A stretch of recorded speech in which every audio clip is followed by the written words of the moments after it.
Hello and welcome to Premier Injuries with me, just riding solo like Jason Derulo. It's me, Jason McKenna, talking to you about your FPL assets. Unfortunately, Big Ben is not here to talk to you today, but it is just me to talk to you about those all-important FPL midfielders. And there's a lot to talk about because there has been a few injuries, a few things with the template as well, which will get our minds ticking over as to which assets we should be bringing in. But first and foremost, we have to talk about the big conundrum this game week. It's going to be how to replace Kevin De Bruyne. And with that, of course, here at Premier Injuries, we look at the most up-to-date injury news, and the latest from Pep Guardiola himself is the doctor has said that after reviewing the scan, KDB will be out for 4 to 6 weeks.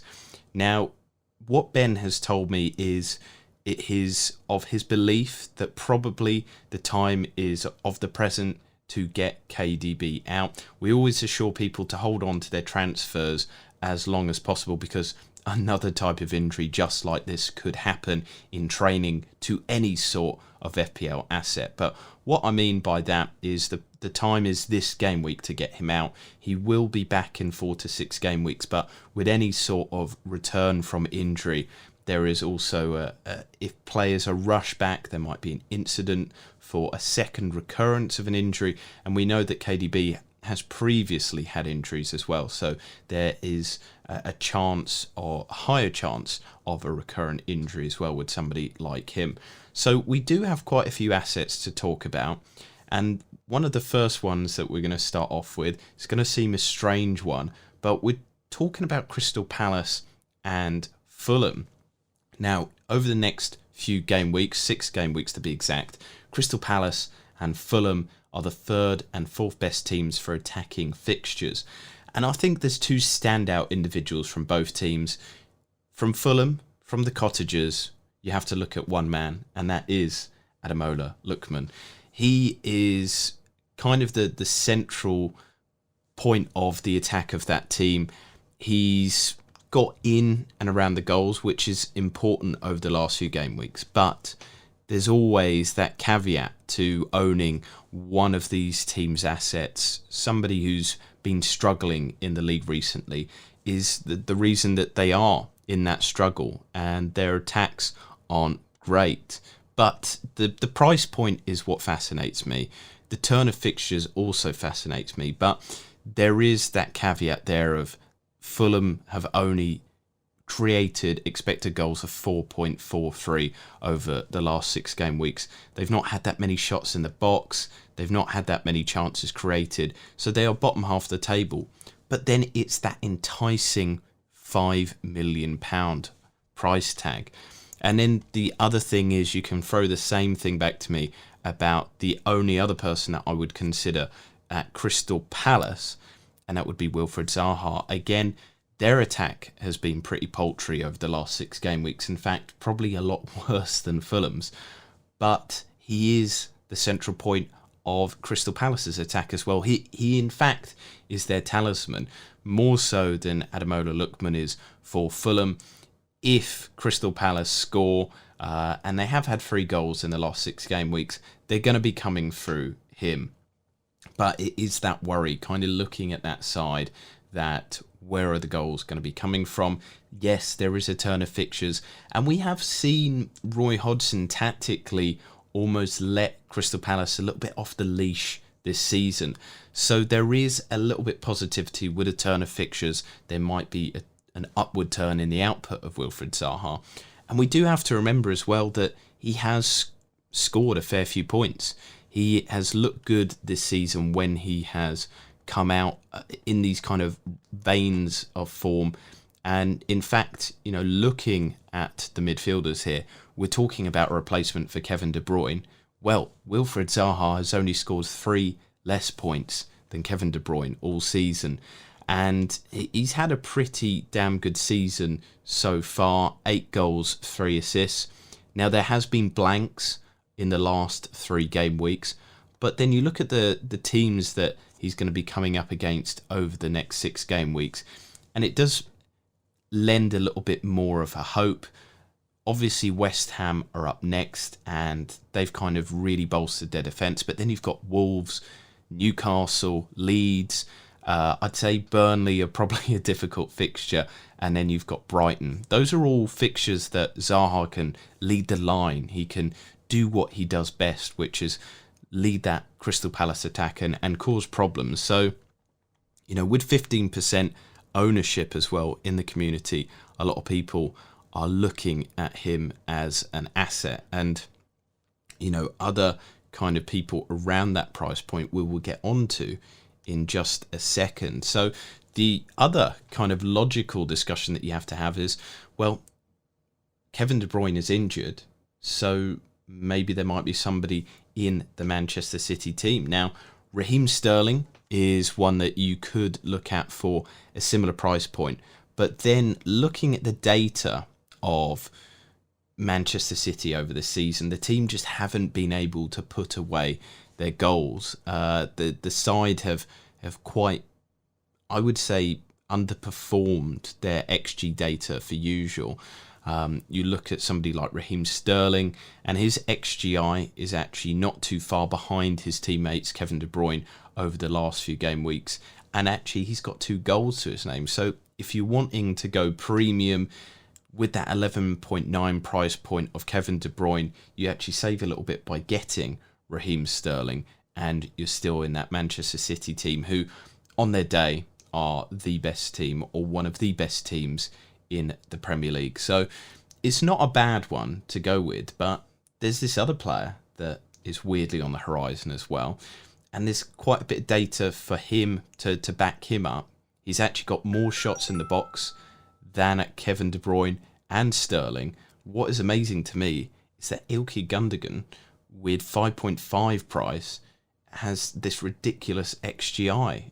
Some of that obviously comes from penalties, but 13 shots in the box is actually the highest of any Manchester City player over the last 6 game weeks. So we're a little bit assured as well that he's getting in the right places. He's had 18 shots, 13 of those in the box. Kevin De Bruyne has only had 7, and we do know that he's played that kind of false 9 role as well. Raheem Sterling only with 9. So it's not actually that crazy a shout to maybe expect Gundogan to step up almost a little bit and maybe get some attacking returns. And with his expected goals, obviously that's inflated again by the fact that he's been on penalties. He's overperformed it quite a bit from the long shots that he scored some absolute bangers, but he's getting there, and Man City are creating these opportunities. So at his price point as well, if he is rested because of the Pep roulette that causes so much anguish for the FPL community, you can kind of be alrightish. We're building big benches for COVID times. That's the kind of advice that we're giving you. So if he doesn't start, somebody will be coming on from your bench. Now, we do have to move it on to another huge talking point in this game week, and I'm talking on the back of the fact that Liverpool have scored 2 goals against what we would say is an alright Manchester United side. They're having a pretty good season by most measures, and they're in a title race. But Liverpool's attack seems to have disappeared in the Premier League. They went 442 minutes of top-flight football without finding the net before this game with Manchester United. And what is worrying is they're underperforming on their XG data, whereas seasons gone by, they've always overperformed. They're creating less chances per game than last season. But there's this flip side, and people can throw at me that obviously the kind of investment that I have in them, all these sorts of things of holding Salah maybe for too long. But then you look at the fact that over the last 4 game weeks, their data's been fine. The Liverpool team have been getting in the right areas. You look at their shots in the box data, 3rd best. You look at their chances total, joint top best. You look at their big chances in total, it's still top 5. XG non-penalty, it's still top 5. The team are doing all right. It's just they haven't been able to put these chances away.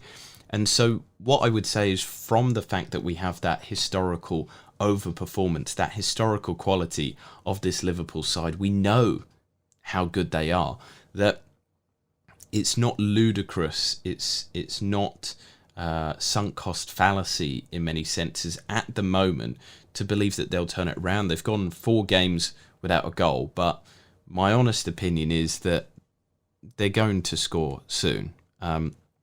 Now, you look at the teams that they're up against.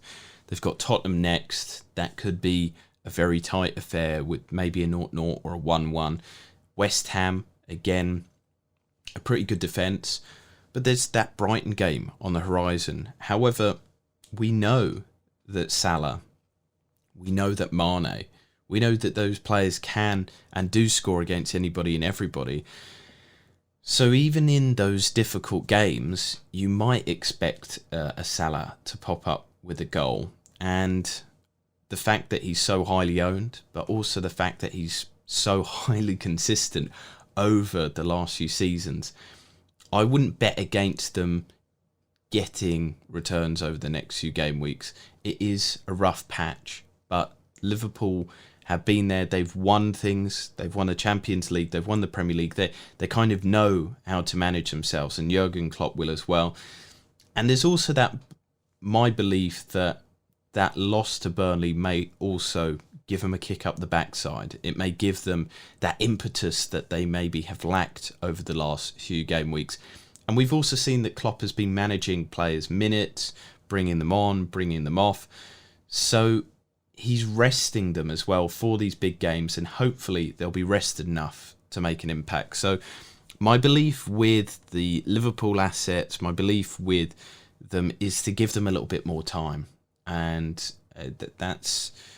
it might be rushing a little bit to get them out, just because we know their quality. I think that they will turn it around.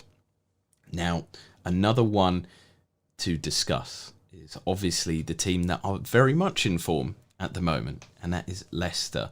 The question seems to be Barnes over Maddison, and unfortunately Jamie Vardy is injured, but because he is a forward, we will cover him in the next video. So Barnes versus Maddison, I'm firmly coming down on the side of Barnes. Ben, I know, is coming firmly down on the side of Maddison. I think so much so he's got him in his team. But I'm coming down on the side of Barnes if I was going to pick between these two, because Barnes has had more shots in the box, high XGI. And Maddison's goals, yes, he's scored 3 in the last 3, but they've come from lucky positions if you review them in terms of XG. They're not high quality chances. They're not going to go in all the time. Whereas Barnes is getting in those places where he is more likely to score. And what is also interesting to me is Maddison is the metronome of that midfield. He does so much work and is creating chances here and there.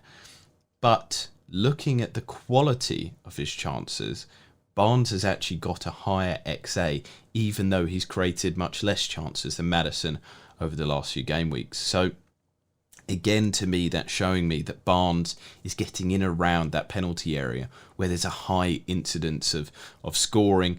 So the Foxes are in fine form. Their attack, I would say, has not been exceptional. I wouldn't say that they're blowing teams away in terms of data. I mean, looking at their expected goals, they are behind Tottenham and West Ham in 6th place. You look at their big chances created, they're 4th. But then total chances created, they're behind the likes of Wolves and Chelsea. I'm a little bit worried that this kind of jump in to Leicester might be a little bit premature, but then they do have great fixtures on the horizon. And I've talked there from the beginning, Crystal Palace and Fulham have good fixtures and they might be cheap differential assets. So, you can throw that back at me as well, but Leicester's underlying data is not amazing. And Vardy is obviously kind of an exception to the rule with looking at data. He just works well. But with him away from the team as well, it does make me ponder and wonder if they're actually going to keep up these high performances, because he's so important to the team and they don't have that outlet there to kind of replace those goals. So Maddison, Barnes will be getting in those positions, but then who will be putting them away? So that is my worry a little bit there in the Foxes side. But what's also interesting for me is the discussion that people are having with Barnes and Maddison is also bringing in Grealish, and people are kind of going, they're going to move from Grealish onto these Leicester assets. And I do offer a word of warning again. Grealish is bubbling under the surface. Some good underlying data. Maddison is a similar price, but he's not likely to be involved as much as Grealish. The creativeness of Grealish is so much more, and yeah, he is so integral to that Aston Villa side. He can score them, he can assist them, and we saw his abilities against the Newcastle game, in the Newcastle game. So he's done really, really well there. So what I would say is, my advice there is, if you've got Grealish, keep on to him. I wouldn't move from the Leicester assets just yet, because Aston Villa's team data before this COVID outbreak was fantastic. But there is that caveat, and Ben, probably tomorrow when we talk about the forward assets, will kind of back me up on this. But there is that worry that when players have had COVID, or when a team has had COVID, there's that return to fitness, that sharpness that they need, maybe a few weeks to get there again. So there will that be those worries kind of underlying with Aston Villa until they've kind of proven that they're back to their old selves, because they were looking so good. They were really having such good physical prowess against the teams that they're playing against, working so hard. So that does worry me slightly. Now, before I wrap up, I'm going to say that Heung-min Son is probably, one of the easiest choices to move from Kevin De Bruyne to. He is in fine form, and I'll admit it myself, I was a little bit worried that with Tottenham kind of going into a bad run, I was worried about his ability to have output. The only thing is Tottenham's attacking data, and I gave worries about Leicester, but Tottenham's attacking data is worse. Their shots inside the box are much less than Leicester's. Their chances created is much less than Leicester's. Their big chances created, they're actually top in the last 4 game weeks, so I have to put my hands up there. But even their XG is not much better than Leicester's there. So there is that worry that they're not creating huge amounts of high quality chances. But Son is a prolific overperformer in terms of XG. So there isn't that worry so much there. When he even gets half a chance, he might sniff the goal.